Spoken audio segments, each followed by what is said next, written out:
જો પરમાત્માના લગ્નની કથા સુખદેવજી કરે છે, આ કોઈ પ્રાકૃત લગ્ન નથી, એટલું ત્યારે ધ્યાનમાં રાખવાનું છે. નહીં તો ઘણા એમ જ સમજે કે આ તો બધી ઠીક લગ્ન જેવા લગ્ન. એવું નથી. આ પ્રાકૃત લગ્ન નથી, આ બ્રહ્મનું માયા સાથેનું લગ્ન છે. આ પરમાત્માનું જીવાત્મા સાથેના લગ્નની વાત છે. રૂક્ષ્મણી એટલે મહાલક્ષ્મી. મહાલક્ષ્મીનું લગ્ન વિષ્ણુ સાથે. વિષ્ણુ અને મહાલક્ષ્મીના લગ્ન એ આપણા જેવા લગ્ન નથી. જીવાત્મા અને પરમાત્માનું લગ્ન છે એ જ અંતિમ લક્ષ્ય છે. ખરેખર તો જીવાત્માનું પરમાત્મા સાથે જ લગ્ન હોય. પરમાત્મા સિવાય બીજી કોઈની સાથે લગ્ન થાય જ નહીં. જીવાત્મા આખરે તો પરમાત્માને જ પામવાનો, બીજે ક્યાંય પામે જ નહીં. એનું ઉદ્ગમ સ્થાન જ્યાં છે ત્યાં જ એનું અંતિમ સ્થાન છે, ત્યાં જ એનું ગંતવ્ય સ્થાન છે. એટલે આ બધી કથા જે ભગવાનના લગ્નની છે ને એ બહુ દિવ્યાથી દિવ્ય કથાઓ છે. આ કોઈ ઓર્ડિનરી કોઈ લગ્નની કથા નથી, કે આ કોઈ વાણિયા બ્રાહ્મણના લગ્નની કથા નથી. આ કથા છે તો પરમાત્માનું જીવાત્મા સાથેનું સંલગ્ન થાય છે, અને છૂટા રહી શકે નહીં. બ્રહ્મ અને માયા કદાપી જુદા રહી શકે નહીં. એ બ્રહ્મ અને માયા એ તો કહીએ તો ભિન્ન ને ભિન્ન, કહેવામાં ભિન્ન, બાકી તો એક જ છે. આમાં આંતરિક કદાચ વિરહ દેખાય, દેખી તો વિરહ દેખાય કદાચ, પણ ખરેખર વિરહ છે જ નહીં. પરમાત્મા કોદાળો માયાથી જુદા પડ્યા નથી. તો કહીએ તો ભિન્ન ને ભિન્ન એક શબ્દ બહુ ગોસ્વામી તુલસીદાસજી વાપરે છે. બંધવ સીતારામ પદ જીનહી પરમ પ્રિય કિન. તો આ બ્રહ્મ અને માયાના લગ્નની કથામાં જેટલા જેટલા તત્વો છે બધા પરમાત્માની સાથે લગ્ન થયેલા છે. રૂક્ષ્મણી એટલે મહાલક્ષ્મી. એવી જ બીજા લગ્નની વાત આવે છે. આજે લગ્નની જે વાત આવે છે સત્યભામાનું પરમાત્મા સાથેનું લગ્ન. સત્યભામા એટલે પૃથ્વી તત્વ. સત્યભામા એટલે પૃથ્વી. પૃથ્વી પણ પરમાત્માની પત્ની છે. પૃથ્વીનો અંશાવતાર છે આ સત્યભામા. એ સત્યભામાના લગ્નની વાત એટલે પૃથ્વીનું પરમાત્મા સાથેનું લગ્ન છે. તમામ તત્વો પરમાત્માની સાથે સંલગ્ન છે જ, છૂટા પડે જ નહીં. તો સત્યભામાના લગ્નની કથા આવે સુખદેવજી મહારાજ બહુ મસ્ત રીતે ગણાવે છે. એની અંદર કેટલા પ્રસંગો આવે છે એનું તમારા જીવન સાથે કમ્પેર કરતા રહેજો થોડું. બળદેવજીનું લગ્ન થયું અને એમના પત્નીની સાથેનું કઈ કેટલું આમ દૂર પડી ગયેલું લાગે. એ પેલા કેટલા ઊંચા, આ કેટલા નીચા, પણ છતાંય કેટલું એડજસ્ટમેન્ટ છે. એ એડજસ્ટમેન્ટ છે દરેક વસ્તુની અંદર. એડજસ્ટમેન્ટ ના થાય તો જગત ચાલે નહીં. રૂક્ષ્મણી સાથેનું એડજસ્ટમેન્ટ, સત્યભામા સાથેનું એડજસ્ટમેન્ટ, પતિ પત્ની વચ્ચેના જે એડજસ્ટમેન્ટ છે ને, જે કોમ્પ્રોમાઇઝ છે, એ કોમ્પ્રોમાઇઝ બતાવે છે આની અંદર. અને એ જીવન જીવવાનો નકશો છે આખો. કેવી રીતે જગતમાં જીવવું, ઘણી વખત કેવા પ્રસંગો ઉભા થાય છે અને એમાં કેવી રીતે મેળ પાડવો, એ મોટી વાત છે. એટલે સત્યભામાના લગ્નની કથાની અંદર પણ ઘણા પ્રશ્નો અંદર આવી જાય જે આપણા જીવનની સાથે વણાયેલા પ્રશ્નો છે. એટલા માટે સત્યભામાની કથા આમ તો કથા કરી જ જઈએ છીએ, પણ છતાંય ધીમે ધીમે તમારે જેમ જેમ વાત આવે તેમ તેમ તમારા જીવનમાં કે ક્યાં ગોઠવાય છે આ વાત, કેવા પ્રસંગોમાં એ નીકળે છે ને આપણે એવા પ્રસંગો ક્યાં આવ્યા છે અને ક્યાં કેવી રીતે આપણે મેળ પાડ્યા છે. આગળ તો તૂટ્યા છીએ અને પકડાયા છીએ. તો આ વાત સત્યભામાની કથાની અંદર બહુ કોમ્પ્લિકેશન છે. ભગવાનના તમામ લગ્નો કોમ્પ્લિકેટેડ છે. એટલા માટે કોમ્પ્લિકેશન જીવનમાં જે આવે છે એનું રિફ્લેક્શન અહીંયા આગળ આપ્યું છે. બીજું કશું નથી. કથા કરવા તો ક્યાં સુખદેવજી નવરા છે, બધાના લગ્ન થતા હશે દુનિયામાં ઘણાના. તો બધાના લગ્નની કથા નહીં ને ભગવાનના લગ્નની કથા કેમ સુખદેવજી કરવા બેઠા છે? અને બીજી રીતે જુઓ તો વાણી પવિત્ર થાય છે, કાન પવિત્ર થાય છે, છેવટે તો ભગવાનના ગુણ કહીએ છીએ. એટલા માટે આ કથાનો રસ છે. તો સત્યભામાના લગ્નની વાત કરે છે કે દ્વારકાની અંદર કેટલા યાદવો રહે, 56 કોટી યાદવ. કેટલો મોટો એરિયા છે. 56 કરોડ યાદવ એટલે અરે આખા ઇન્ડિયાની વસ્તી 5 કરોડ છે. 56 કરોડ એકલા દ્વારકા મૂકો, એટલા યાદવો, એટલી વસ્તી. અને બધા યાદવોની પાછી નૂખો જુદી જુદી બધી. જેમ આપણે હોય છે ને દશાશ્રી માળીને, વિશાશ્રી માળીને, ત્રિશાશ્રી માળીને, દશા મેવાડા ને, વિશા મેવાડા ને, ત્રિશા મેવાડા ને, કોઈ પંડ્યા હોય ને, કોઈ જોશી હોય ને, કોઈ ભટ્ટ હોય ને, કોઈ દવે હોય ને, બધા બ્રાહ્મણ જ કહેવાય આમ તો. પણ છતાંય કોઈ દવે હોય, કોઈ ભટ્ટ હોય, કોઈ પંડ્યા હોય, કોઈ કઈ હોય, બધાની નૂખો જુદી જુદી. એમ યાદવોમાં બધી જુદી જુદી નૂખો બધી. યાદવોમાં 56 કોટી યાદવો કઈ બધા એક નુખના ઓછા જ હોય, બધા જુદી જુદી, અને જુદી જુદી નુખના યાદવો ખરા ને, એટલે આમ રોટી વ્યવહાર તો ખરો, પણ જુદી જુદી નુખોમાં બેટી વ્યવહાર પણ ખરો પાછો. બેટી વ્યવહાર એટલો કે દ્વારકામાં છોકરી મળતી હોય ત્યારે કે બહાર ના જાય. આ તો ભગવાન તો ઠીક છે, રૂક્ષ્મણી લઈ આવ્યા, પણ બાકી બનતા સુધી તો સત્યભામાનું લગ્ન દ્વારકા ને એના બાપા દ્વારકાના જ હતા. હા, એ પણ મોટા યાદવ હતા, પણ નુખ જુદી એટલે થઈ શકે લગ્ન. રોટી વ્યવહાર બેટી વ્યવહાર બધું જ અંદર દ્વારકામાં 56 કોટી યાદવ ને છોકરીઓ ગણી, છોકરા હોય ઘણા હોય, કેમ તો અંદર અંદર લગ્ન થાય. તો એવા મોટા મોટા યાદવો પણ ખરા, સ્ટોલવર્ટ બધા. એની અંદર એક સત્રાજીત નામનો એક યાદવ હતો, બહુ જોરદાર યાદવ હતો, આમ પર્સનાલિટી, અને આગળ પડતો પણ બહુ. નુખ જુદી એટલે લગ્ન થઈ શક્યું હતું. આ સત્રાજીત યાદવ હતો એ પરમ ભક્ત હતો સૂર્યનારાયણનો. સૂર્યનારાયણનો એટલો ભક્ત, એટલી એને ઉપાસના કરી સત્રાજીતે કે સૂર્યનારાયણ એની ઉપર પ્રસન્ન થઈ ગયા અને એને એક મણી આપ્યો. મણી પણ એવો જોરદાર હતો. મણી એટલે કેવો? એ મણી રોજ 80 મણ હોનું ઝરે એમાંથી.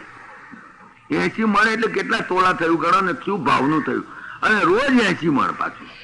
રોજનું 80 મણ હોનું કોને કહેવાય? કેટલો પૈસાદાર થઈ જાય. સૂર્યનારાયણ એની પર પ્રસન્ન થઈ ગયા, લે બેટા હું તને મણી આપું છું, તું તારું કલ્યાણ થઈ ગયું. મણી દેવા જગાડા મારે. એમાં વર્ણન કર્યું છે ભાગવતમાં કે જયારે મણી પહેરીને જયારે આવતો હતો તો બધા લોકોને એમ લાગ્યું કે સૂર્યનારાયણ પધારે છે, જાણે સૂર્યનારાયણ દેખાય આમ, એટલો જગાટ. તો કેટલાક તો દોડતા દોડતા ગયા કે મહારાજ તમને સૂર્યનારાયણ મળવા આવ્યા છે. હવે સૂર્યનારાયણ તો કઈ પૃથ્વી ઉપર કઈ ભગવાનને મળવા આવતા હોય? એમને તો મનુષ્ય ધારણ કરીને આવવું પડે, કદાચ આવવું હોય તો. ભગવાન કહે ના ના, સૂર્યનારાયણ કે મહારાજ તમે તો તમારું તો હેડક્વાર્ટર આ દ્વારકા છે, મોટા મોટા દેવો મળવા આવે, તો સૂર્યનારાયણ મન થઈ ગયું છે કે લાઈને આજે ભગવાનના હું દર્શન કરી આવું. એટલે મહારાજ ખરેખર સૂર્યનારાયણ જ આવે છે. ભગવાન કે સૂર્યનારાયણ હોય નહીં ભલા માણસ, સૂર્યનારાયણ તો કેવો થાય. જોયું તારે તો આ પેલો સત્રાજીત એ મણી પહેરીને આવતો હતો, સૂર્યનારાયણ લાગે આમ જાણે, એટલો તેજસ્વી મણી. અને પાછો વધારામાં એક 80 મણ હોનું ઝરે એમાંથી. 80 મણ હોનું એટલે માલમ માલ થઈ ગયો કેવાય ને. 80 મણ રોજનું હોનું, રોજ દરરોજ. આ મણી લઈને આગળ આવ્યો ગામ દ્વારકામાં, ભગવાનને જોયો ખરો. હા, બહુ સારું વાત છે. પછી તો સત્રાજીત તો એની પૂજા પાછી કરવી પડે પાછું. એ તો મણી એટલે એનું રોજ પાછું એની પૂજા ને એની વિધિ ને બધી બહુ 400 કલાક તો રોજ એમ જ જાય એને, કારણ કે મણીને પાછી ઉપાસના તો રાખવી પડે ને, નહીં તો મણીની એફિકસી ખરાબ થઈ જાય. એટલે મણીની પૂજા કરે, બહુ કરે. એની પાછળ પૂજા કરવી એટલે ખર્ચો ઘણો થાય, કે ભગવાનને તો સૂર્યનારાયણ જેવું જ ગણાય ને, એને નૈવેદ્ય ધરાવો ને, એના હા ને ફૂલ ને હાર ને પછી એનો તો બહુ એની બહુ સાચવવું પડે, મણીને બહુ ધ્યાન રાખવું પડે. તો એક દાડો કંઈક સત્રાજીત અને ભગવાન શ્રી કૃષ્ણ રસ્તામાં ક્યાંક મળી ગયેલા, તો ભગવાને સત્રાજીતને કહ્યું ભલા માણસ આ બધી ઉપાધિ તું કરે છે અને આવડો મોટો મણી તે રાખ્યો છે, એના કરતા તું રાજને સોંપી દે. ખરેખર તો કોઈ પણ નીકળે તો કઈ સોનું ઝવેરાત એવું નીકળે તો રાજની મિલકત ગણાય. ટ્રેઝર ટ્રોવ એક્ટ છે, અત્યારે પણ છે ટ્રેઝર ટ્રોવ એક્ટ. કે ધારો કે તમારા મકાનમાં તમે મકાન ખરીદ્યું ને મકાનને પછી રિપેર તોડી નાખીને નવેસરથી કરવા જાઓ ને એમાંથી કંઈક તરુ નીકળે, કંઈક હોના મોરો નીકળે, તો એ સરકારને જાહેર કરી દેવી પડે, સરકારને આપી દેવી પડે. સરકારની મિલકત છે, ફક્ત આ ભોંયતળિયું તમારું. બાકી અંદરથી કંઈક નીકળે, કંઈક ખાંડ નીકળી દાખલા તરીકે, તો સરકારને આપી દેવી પડે. કોકના ખેતરમાં ગેસ નીકળે તો એ ગેસ સરકારનો થઈ ગયો. આકાશથી પાતાળ સુધી દસ્તાવેજમાં લખીએ છીએ કે તમને આકાશથી પાતાળ સુધી આલ્યું, પણ આકાશમાં હોય તે એનું નહીં. આગળ તો પાતાળ સુધી ખોદો ને કંઈક નીકળે તો સરકારને આપી દેવું, એવો કાયદો છે ટ્રેઝર ટ્રોવ એક્ટ. તો ભગવાન શ્રી કૃષ્ણ તો નિયમસર વાત કરી, અને સાધારણ અસરથી વાત કરી, કઈ ખાસ બહુ દબાણથી એ નહીં. એને વાત કરી કે ભલા આદમી આ મોટો મણી છે તો રાજમાં શોભે, અને રાજમાં જ રાખ, અને એના બદલામાં તને વર્ષાસન બાંધી આપે. મહિને તને 5 લાખ 10 લાખ રૂપિયા તક હોય એટલે તને બાંધી આપે. તાર રોટલાની ચિંતા નહીં, તારે ખાવા પીવાનું તને ત્યાં આપ્યું છે ટ્રેઝર ટ્રોવ ના નિયમ પ્રમાણે આ રાજમાં, તો તને શું વાંધો છે? તને 5-25 લાખ રૂપિયા બાંધી આપીએ, તું તારે મેં ખાજે, અને આ રાજને આપી દે. આ રાજ એને વહીવટ કરી શકે, રાજ એને સારી રીતે સાચવી પણ શકે, અને ઉગ્રસેન દાદા છે આપણો, અને તું આ આપી દે. આવી સાધારણ અસરથી વાત કરેલી. પેલો કે ના હાલું, જો અહીંયા આગળ કંચન અને કામિની ને આ માથાકોટ છે, ભાઈ હોનું કોણ છોડે? કે ના હોય તો હું મારી પૂજા કરીશ, ભલે ને રોજનું 5000 ખર્ચો થાય, પૂજામાં એમાં શું થાય? 80 તોલા હોનું રોજ, 80 તોલા નહીં યાર, ભૂલ્યો, 80 મણ હોનું આપતો હોય તેની પાસે 5-10 હજાર રૂપિયા પૂજા પાઠમાં ખર્ચતા શું ખોટું છે? તો એને ના પાડી દીધી. પછી તે વાત ભૂલાઈ ગઈ. પછી તો ભગવાને યાદ ના કર્યું, એને યાદ ના કર્યું. હું અમર છે, આપણે શું એને ના હાલવું હોય તો આપણે ભલે નહીં જ પૂજા કરતો, કે ભગવાનને કઈ એવો આગ્રહ નહોતો કે હાલી જ દેવો. પણ મણીએ તોફાન બહુ મચાયું. હોનું અને મણીને ઘરમાં પેઠું એટલે તોફાન. પેલા ના પાડી એ તો ઠીક છે, બધી પાત પતિએ કઈ પછી તો ભગવાને કોઈને વાતે ના કરી, મરવા દો ને, આપણે શું ના હાલવું કઈ નહીં, સ્વયંની પાસે રાખતો આપણે શું કરવું છે? મણી, આ મણી ચાલતો હતો, પૂજા કરતો હતો. મણી કોઈક દાડ પહેરવાનું મન થાય, પણ પહેરીને નીકળો તો બધું કેવું લાગે. પણ એક દાડો સતરાજીત નો ભય હતો પ્રસન્ન. એ પ્રસન્ન એમ થયું કે મણી પહેરીને ફરવું એમ. પણ આમાં બજારમાં તો કઈ મણી પહેરીને એવડો મોટો કઈ ફરાય. ઘરમાં મુગટ હોય મોટો તો કઈ ઘરમાં હોય તો કઈ શાક લેવા જઈએ તો કઈ મુગટ ઓછો પહેરીને જવાય. એટલે પ્રસન્ન મન બહુ થઈ ગયેલું કે આ મણી પહેરવું. એક દાડો એને વિચાર થયો કે લાય ને આજે તો હું મૃગયા કરવા જાઉં છું, ઘોડા ઉપર જાઉં છું, ફરવા જાઉં છું જંગલમાં, લાય મણી પહેરીને જ જવું. આ પ્રસન્ન મણી પહેરીને નીકળ્યો કે આજે તો પહેરું. પ્રસન્ન નીકળ્યો ઘોડા ઉપર, ગયો બહુ દૂર, એકાંતમાં ક્યાંક ગયો, બહુ દૂર નીકળી ગયો, જંગલમાં નીકળી ગયો. કોણ જાણે શું થયું ત્યાં આગળ? ભાઈ પાછો જ ના આવ્યો ઘેર.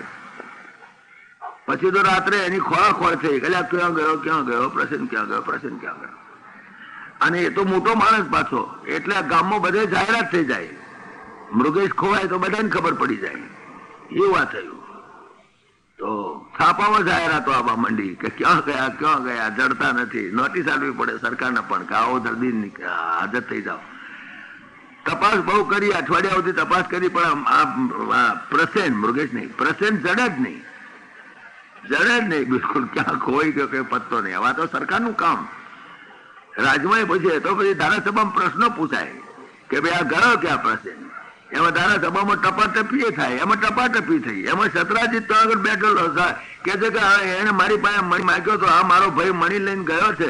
એટલે મને લાગે છે કે હા કૃષ્ણે એનું કાટલું કાઢી નાખ્યું લાગે છે, ક્યાંક મારી નાખ્યો લાગે છે. મારો મણી એને ચોરી લીધો છે. આ મણી ચોરીની આ એની આફત ભગવાન શ્રી કૃષ્ણ ઉપર કે ભાઈ મેં તો કઈ લીધો નથી. ભગવાન કે ભાઈ મારે કઈ નહીં, મારે શું કરવો છે મણીને? કે કેમ તેના તમે માગતા હતા મેં નહોતો આલ્યો, એટલે તારનું તમે મને દાઢમાં રાખ્યો છે. અને આ મારો ભાઈ મણી લઈને નીકળ્યો અને ક્યાંક ગયો હશે, તમે કઈ ગુંડાઓ રાખ્યા છે રસ્તામાં ક્યાંક, અને એને મારી નખાયો લાગે છે, અને તમે મણી હંતાડ્યો લાગે છે. હવે વિધાનસભામાં આવું સ્ટેટમેન્ટ થાય એટલે તો ઉભાળો થઈ જાય મોટો જબરદસ્ત. અને ખરેખર ઉભાળો બહુ થયો. ભગવાન બી મૂંઝાયા. અને પછી તો ગામમાં ને સાપામાં રોજ પાછું એનું આસપાસમાં આવે પાછું આ દોરાપુર. અને આસપાસ વાળા તો આવું જોઈએ. હા, એ તો આમ થયું તો ના થયું ને. પ્રિડિક્શન્સ બધા બહુ કરે. હા, ખરેખર થયું હોય છે, કદાચ થયું હોય, કદાચ આમ હોય. ભગવાન શ્રી કૃષ્ણ છે ભાઈ, એ તો કોટકોટ્યો માણસ છે અને કિંગ મેકર છે, પણ એને ધારે તો ગમે તેને મારી ના ખવડાવે. એમાં એવું કશું નહીં. આ સરકાર છે, મારી ના ખાવા ધારે તો ખબર ના પડવા દે ક્યારે મારી ના ખાયો. અને મારો પ્રસન્ન, મારો ભાઈ મને મારી ના ખાયો. ને સતરાજી તો જ્યાં ત્યાં કૂટલી કરે. આખા ગામમાં જ્યાં જાય તો આ વાત કરે, જ્યાં જાય તો આ વાત કરે. ભગવાનને બચારા નહીં એટલો. ભગવાન કે મારે કઈ એવા જવાની વગર ભાવ ના મારી પાછળ પડ્યો છે અને મારી નિંદા કર છે. તમે તો આવા કાગળ લખ્યા હતા ને આવા કાગળ લખ્યા હતા. મેં તો એક કાગળ લખ્યો નથી ભાઈ સાહેબ.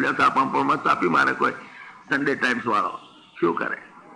ભગવાન શ્રી કૃષ્ણને તો ભવાડો થયો બરાબર નો. ભગવાનને થયું કે આનો કોઈક ઉપાય કરવો પડે. આ તો મારી બે આબરૂ કરી નાખી, આને તો આબરૂ કોકરા કરી નાખ્યા. આને તો ભગવાને કહ્યું જુઓ ભાઈ, હવે તમે થાલ મૂકો, લો હેડો હું આવું છું. એની ખબર કાઢવા જઈએ આપણે, ખોળી કાઢીએ પ્રસન્ન ક્યાં ગયો છે. 2-4 મોટા માણસોને પણ જોડે લીધા સાક્ષીમાં, પોતાની સાહુકારી સાબિત કરવા પાછી. કારણ ભગવાનને પાછું એમ જઈને આવે ને કહે છે કે લે તો હું લઈ આવ્યો એમ કઈ ઘરમાંથી કાઢીને આલી દેતો. એટલે ભગવાનને મારા બેટા માનશે ને મારી ઉપર આક્ષેપો કર્યા જ કરશે. કારણ કે એવા માણસોને આક્ષેપો બહુ થાય. મોટાઈમાં આક્ષેપો બહુ, એની બહુ ચિંતા રાખવી પડે. ભગવાન શ્રી કૃષ્ણ વિચાર કર્યો પોલિટિક્સ છે આ બધું. જો આમાં પોલિટિક્સ ભરપૂર પડેલું છે. ભગવાનને થયું કે આ લોકો તો મારી નિંદા કરશે, અમને તો આજે એનું તો આનંદની વસ્તુ છે. છાપા વાળાનું તો મજા પડી ગઈ. રોજ છાપામાં આ જ આવે, એડિંગમાં આ જ આવે. ગડ્યો છે, ખોવાયો છે. સુભાષચંદ્ર બોઝ ઘડીકમાં ચડે ને ઘડીકમાં ખોવાઈ જાય. આવું થવા માંડે. હજુરી ચાલ્યા કરે છે. હજુરી સુભાષચંદ્ર બોઝ છે એમ કે છે. હવે ક્યાં એને સાંભળવું? પણ આવે કોક દાડો 12 મહિના 2-5 વખત તો આવે. આ તો રોજ છાપામાં આવે.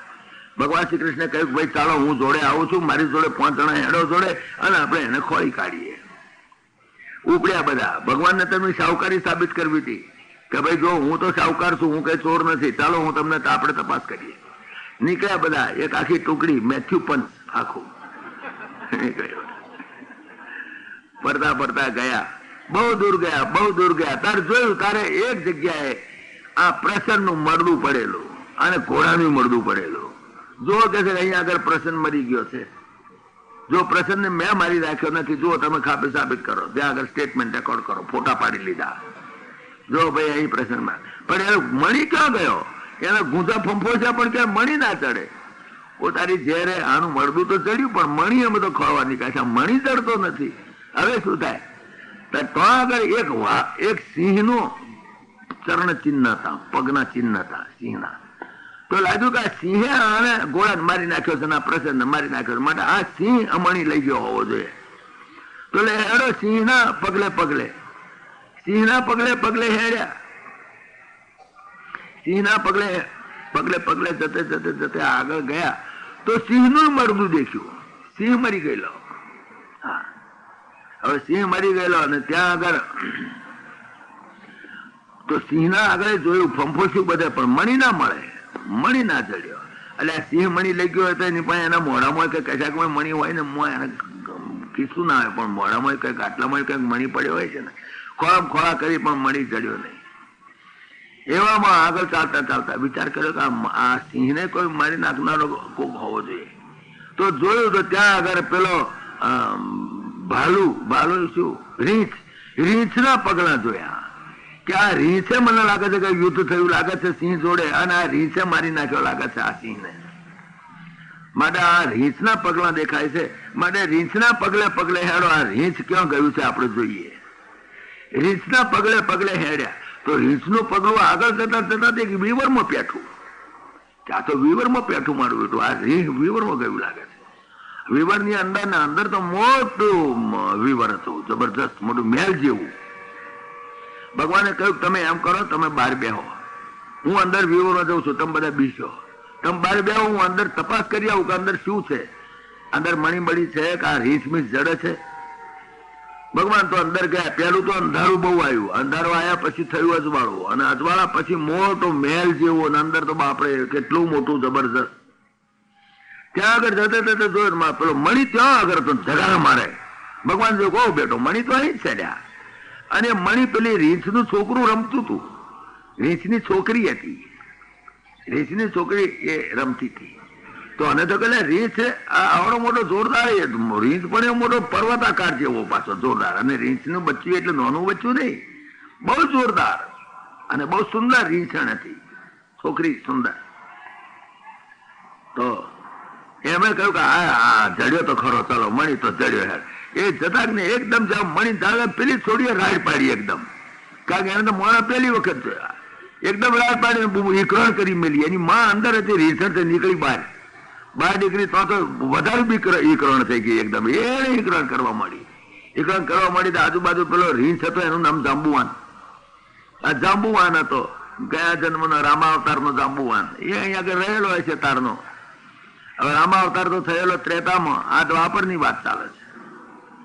દ્વાપરમાં ભગવાન શ્રી કૃષ્ણનો જન્મ. ત્રેતાનો રીંછ અને એની આ છોકરી, આ રીંછણ, એનું નામ જાંબુ હતી. તો પેલો રીંછ ને ઈકરણ થઈ એટલે દોડતો આવ્યો ને જેવો આવ્યો ને એવો એકદમ મારવા જ માંડ્યો. પૂછતો નથી મૂર્ખો કે ભાઈ તમે કોણ છો, ક્યાંથી આવ્યા છો, શું કરવા આવ્યા છો, કશું નહીં, એકદમ મારવા જ મંડી પડ્યો ભગવાન શ્રી કૃષ્ણને. ભગવાન કહે હવે મારી વાત ના મારવા જ માંડું બીજી વાતમાં. ભગવાને કેવું મારતે કેટલો ખવાય, ભગવાને હામો મારવા મળ્યો. થઈ ગરદા પાટું બરાબર નહીં મારા છે, પણ કોઈ પૂછતું નથી. ભગવાન પૂછતા જાંબુવનને કે તું કોણ છું, શું છે, કેમ છે, નથી. જાંબુવન મૂર્ખો પૂછતો કે ભાઈ તમે કોણ છો, ક્યાંથી આવો છો, કઈ નહીં, એકદમ મારા જ બસ, એકદમ દેવા જ મારી. અને એવા ગરદા મારે ને તો જાંબુવન બી એવા જોરથી ગરદા મારે. ભગવાન શ્રી કૃષ્ણમાં જોરે પાછું કઈ ઓછું, અને ભગવાનનો ગરદો વાગે એટલે પેલા તો હાડકા તૂટવા મળે. બરાબર ગરદા વાગ્યા એટલા ગરદા વાગ્યા, લગભગ 28 દાડા સુધી. હારા સમયે ગરદા પાટું કે અહીં આગળ આપણા હારા સમયે એટલા ગરદા પાટા નથી કરતા. પણ એટલું ગરદા પાછું કર્યું છે તો ભવિષ્યમાં હરાતા વાળા. પણ જો આ સમય હારાની વડવા જુઓ તમે, બાપરે ભયંકર. એટલા ગરદા પાના કર્યા, એટલા કચ્છર ઘણ માર માર્યો છે. જાંબુવન બહુ જોરદાર હતો, એટલો બધો જોરદાર. તમે વિચાર કરો, જાંબુવાને કહેલું જયારે વામન અવતાર થયો અને એમાંથી વિરાટ થયા ત્યારે ભગવાનનો પગ છેક બ્રહ્મલોકમાં ગયેલો. તે એવા વિરાટનું પણ મેં એક ઘડીની અંદર તો 7 પ્રદક્ષિણા કરી હતી. આટલો જોરદાર જાંબુવાન. એનામાં જોર ઘડપણ જો કે આવી ગયું હતું, પણ ઘડપણ હોય તો કે જોર ઓછું હતું. ઘડપણમાં પણ આટલું બધું જોર હતું. ભગવાન શ્રી કૃષ્ણ સાથે 28 દાડા સુધી ટક્કર લીધી એને.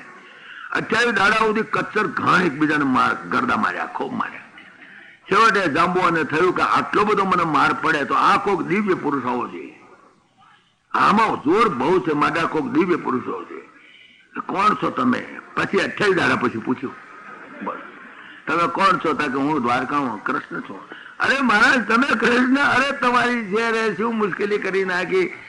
અરે રામાવતારમાં તમે રામ હતા એ જ ને હું. અરે ભાઈ સાહેબ, હું તો તમારો ભક્ત છું, મારું નામ તો જાંબુવાન. અરે તું જાંબુવાન અહીં આગળ તું આલા મેર મૂર્ખા. આટલા દાડાથી 28 દાડા સુધી એકબીજા જોડે વાત નથી કરતા. જોવાની ખૂબી હશે. જાંબુવાન જુઓ પરમ ભક્ત પરમાત્માનો, અને વળી વૃદ્ધ હતો પણ ક્રોધ નહીં કરેલો. જુઓ આ દશા. માણસને ભક્તો હોય છે, ઘણા ભગવાનના ભક્તો હોય છે, અને વળી વૃદ્ધાવસ્થા આવી હોય છે, છતાં ક્રોધ નથી જતો. જો ક્રોધ નથી જતો. કોણ છો એટલું પૂછ્યું નહીં. જો જરાક પૂછપરછ કરી હોત ને તો 28 દાડા સુધી કૂટાવું ના પડતા. જો પૂછપરછ કરી હોત તો 28 દાડા સુધી 2 જણા કૂટાત નહીં વગર ભાવના, પણ કૂટાયા અને પછી ઠેકાણે આવ્યા. આ જગતમાં તમારી મારી વાત ચાલે છે. આ ભગવાનની વાત તો જવા દો. સહેજ પૂછી લેવું જોઈએ. એમને એમ કૂટી માર્યા બે એકબીજાને. 28 દાડા સુધી કૂટાયા 2 જણા. પછી તો કે મહારાજ હું તો તમારો ભક્ત, પગે લાગી ગયો. ભગવાન કહે કઈ વાંધો નહીં, મારા ભક્ત તો જાંબુવાન ઠીક છે, પણ હું તો મારો મણી ખોરવા નીકળ્યો તો તારી છોડી પાસે મણી છે.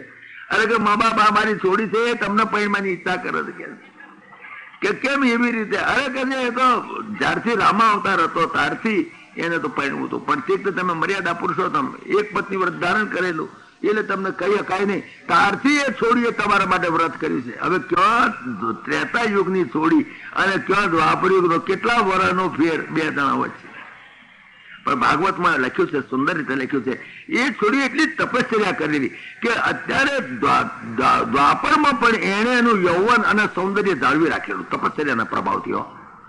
એટલી તપશ્ચર્યાનો પ્રભાવ કે આમ ભગવાન શ્રી કૃષ્ણને લાયક જ લાગે, બિલકુલ લાયક લાગે. તપશ્ચર્યાનો પ્રભાવ એટલો છે કે સ્ત્રી પોતાનું યૌવન અને પોતાનું સૌંદર્ય જાળવી શકે છે. તપશ્ચર્યાનો પ્રભાવ છે, એને જાળવી રાખેલું છેક સુધી, અત્યાર સુધી. માત્ર ભગવત સ્મરણ કરીને, માત્ર ભગવાનના રામની ઉપાસક બઈ. એટલી તપશ્ચર્યા એની ભગવાન રામને પ્રાપ્ત કરવા માટે, પરમાત્માને પ્રાપ્ત કરવા માટેની તપશ્ચર્યા જુઓ કે ત્રેતા યુગની બઈ છોકરી, જુવાન છોકરી, એ અત્યારે દ્વાપર યુગ સુધી એમ રહી અને એમને રહીને એટલી ઉગ્ર તપશ્ચર્યા કરી. પરમાત્માની પ્રાપ્તિ કઈ મફત નથી થતી. એટલે મને પરણ્યા દો ભગવાન હાથે. તુલસી વિવાહ કરે છે ને ઘણા, હા, એની અંદર એક બાપો થાય છે ને એક માં થાય છે ને બધું કરે છે ને જેમ તેમ વિવાહ. એવું નહીં, કેટલી તપશ્ચર્યા, ઉગ્ર તપશ્ચર્યા કે મહારાજ આ મારી દીકરીએ તપશ્ચર્યા બહુ કરી છે અને તમારા માટે તપશ્ચર્યા કરી છે, તમારી સાથે જ એનું લગ્ન કરવાનું છે. ભગવાન કહે સારું, કશો વાંધો નહીં, એમાં શું વાંધો છે, લાવો પરણી હતી, એમાં શું કોઈ નહીં. માં નહીં, બાપ ને વસુદેવજી ના જાણે, દેવકી ના જાણે, કોઈ ના જાણે, ગામમાં કોઈ ના જાણે, પરણી બેઠા. એ તો એમાં કેટલી વાર ભગવાન લગ્ન કુંવારા, એમને પૈણ બહુ ચડે. ભગવાન પૈણ બહુ ચડે, ઘણા પૈણી ચડતું હોય છે. ભગવાનને પૈણ ચડ્યું, પૈણી નાખ્યું.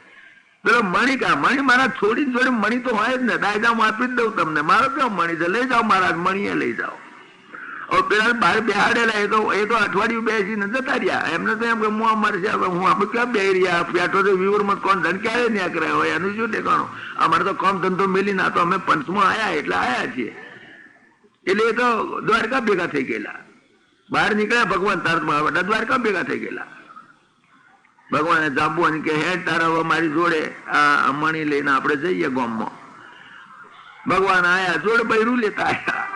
બધા લોકો વિચાર કરે, અલ્યા કે મૂર્ખાઓ તમે ક્યાં નાઈ ગયા હતા? કહ્યું કે અઠવાડિયે રહેજો અહીંયા આગળ, તમે જતા રહ્યા કે ભાઈ સાહેબ શું કરીએ, અઠવાડિયા સુધી બે જાય તમે ના નીકળે. એટલે એમ નીકળી પડ્યા, આવતા રહ્યા ઘેર.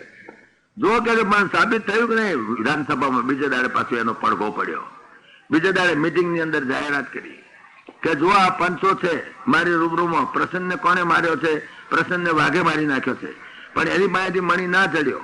એની પાસે મણી ના જડ્યો એટલે અમે એ સિંહે મારી નાખ્યો તે એવા અમે અનુમાન ઉપર આવ્યા. તો સિંહને કોતા કોતા ગયા, સિંહને મરી ગયેલો દેખ્યો, એમાં એની પાસેથી મણી ના જડ્યો. એને આ રીંછે મારી નાખ્યો તો અમે ત્યાં આગળ ગયા, રીંછના ઘર સુધી અમે ગયા હતા, તો કીધા સાક્ષી છે. અને મણી એના ઘરમાં હતો, એની સાક્ષીમાં જાંબુવતી છે. જુઓ, પૂછો જાંબુવતી ને કે આ મણી મેં ચોર્યો છે? આ મણી એના બાપ લઈ ગયેલો, અને એના બાપ પાસેથી હું મણી લઈ આવ્યો છું, મણીની જોડ છોકરીએ દેતો આવ્યો છું. બોલો કહો હવે આમાં મારો કોઈ ગુનો છે? બોલો આ કેટલું ખરાબ કર્યું. આને સતરાજીતે મારી આપણા કોંકરા કરી નાખ્યા છે. વિધાનસભાની અંદર સ્ટેટમેન્ટ થયું એટલે છાપામાં બીજા દાડે જાહેરાત. તો સત્યજીતના સતરાજીતની આબરૂના કોંકરા થઈ ગયા બજારાના. આટલા દાડાથી ભગવાનની ઉપર જે દબામ કરતો હતો ને, હવે ઢીલો પડી ગયો. સતરાજીતને તો એક માર્યા, તો આખા યાદવોની અંદર 56 કોટી યાદવો ફટફટ થઈ ગયો બચારો. હટ મૂર્ખા, ભગવાન જેવા ભગવાનને, ભગવાન શ્રી કૃષ્ણને ત્યાં આટલા બધા હલકા પાડી દીધા. તારો મણી બળ્યો ફેંકી દે કુવામાં. આ ભગવાનને આવું ત્યાં કર્યું ને આ પ્રમાણે. પછી સતરાજીત ઉપર માછલો ધોવા માંડ્યા બરાબરના. બધા 56 કોટી યાદવો સતરાજીતની ઉપર માછલો ધોવા માંડ્યા. સતરાજીત બી અકળાયો કે શું કરવું, કા ગોમો રહેવાય એવું ના રહ્યું બચારા. આપણા ખોખરા થઈ ગયા નતો. ખોટો પડ્યો ને, જૂઠો પડ્યો. ભગવાન ઉપર ખોટો આક્ષેપ કર્યો એને, અને તે કૃષ્ણ ભગવાન ઉપર. એટલે તો પછી યાદવો તૂટી જ પડે ને એની ઉપર. હરામખોર ત્યાં જ ભગવાનની આપણા કોકરા કર્યા છે. આવી રીતે ભગવાનની જોડે થતું છે. સતરાજી તો બચારો મોઢું કાઢીને ના ફર્યા કે ગામમાં ક્યાંય બહાર ના નીકળે, શાક લેવાય ના જાય. હા, લે તારો મણી કે નથી જોઈતો. અમારે મણી આલી દીધો એને ત્યાં આગળ વિધાનસભામાં બધા રૂબરૂ જો ભાઈ અમારે મણી કઈ લેવો નથી, મણી એનો એની પાસે રહ્યો, અમારે 80 મણ હોનું નથી જોતું, તારું લઈ જાય અહીંથી મણી વચમાંથી. એમ કરીને સતરાજીના કપાળમાં ફેંક્યો, લે તારો મણી. આપણા ખોખરા કર્યા ભલા માણસ, અમને હેરાન કરી નાખ્યા. તમે જુઓ તો કેટલા સ્ટેટમેન્ટ આપવા પડે, કેટલું બધું કરવું પડે, મહા મુશ્કેલી હતી. અને પછી તો બિચારો ફટફટ થઈ ગયો, એટલો બધો માછલા ધોવા માંડ્યા લોકો. સતરાજીને મોડું કાઢીને ફર્યા. સતરાજીને થયું કે દ્વારકામાં રહેવાય છે નહીં મારાથી, મારે ગમે તેમ કરીને ભગવાન હાથે મેળ પાડવો પડશે.